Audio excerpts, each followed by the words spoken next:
कुणाची मुलं होती? त्यांना का सोडलं? पैसे घेऊन सोडलं त्यांना? आणि एवढ्या मोठ्या प्रमाणात जर तिकडे सगळी पार्टी चालली आणि त्यामध्ये जो काही पोलिसांचा रोल दिसतो तो पूर्णतः यातून कोणीतरी दुखावून ती तक्रार केली, नाहीतर हे राजरोसपणे पुण्याच्या परिसरामध्ये अशा पार्ट्या रेव पार्ट्या सर्रास चालल्या. ते ज्या रेव पार्टीमध्ये छापा टाकला गेला पोलिसांनी किंवा पोलीस पोहोचले, जवळपास 156 लोक त्या रेव पार्टीमध्ये तरुण तरुणी सहभागी होत्या. त्यामध्ये 78 लोकांवरच पोलिसांनी एफआयआर केला आणि जे अंमली पदार्थाची टेस्ट होती ती फक्त 29 लोकांची तपासणी केली. यावरून काय समजायचं? कोणाला सोडलं पोलिसांनी? कुणाची पोरं होती तिथे? म्हणजे श्रीमंताच्या पोराला सोडून देणार, गरीबाच्या पोरावर कारवाई करणार, हे कशाचं होतं? जर 178 त्या 156 लोक त्या ठिकाणी होते, तर 156 लोकांवर गुन्हा दाखल का झाला नाही? कुण्या अधिकाऱ्यांची पोरं होती? कुण्या पॉलिटिशियनची मुलं होती? कुणाची मुलं होती? त्यांना का सोडलं? पैसे घेऊन सोडलं त्यांना?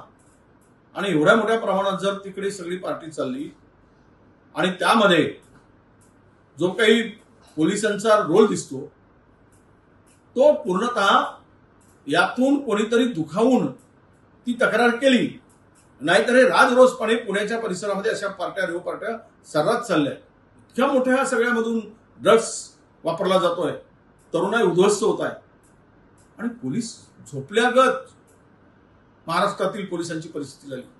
पोलीस आता निष्क्रिय झाल्यासारखे वागत आहेत. यावरून मला एवढंच म्हणायचंय की ह्या सर्वांची यादी आता आम्ही मागितली. तिथे कोण कोण होते, कुणा 156 मध्ये कोण होते, कोण नव्हते, त्यांची नावं आम्ही मागितली आहेत.